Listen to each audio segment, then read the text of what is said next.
ఒక పక్షవాయువు కలిగిన వాడిని 4 మంచం మీద మోసుకొని వచ్చి ఇంటి పైకప్పులు ఇప్పి యేసుప్రభు కూర్చున్న దగ్గరికి తాళ్ళతో దింపినప్పుడు యేసుప్రభు వారిని స్వస్థపరచలే.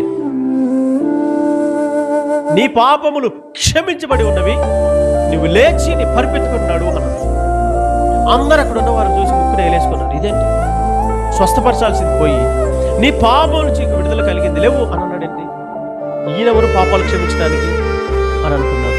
దేవునికి కావాల్సింది మీరు మీ పాపములు ఒప్పుకోవటమే.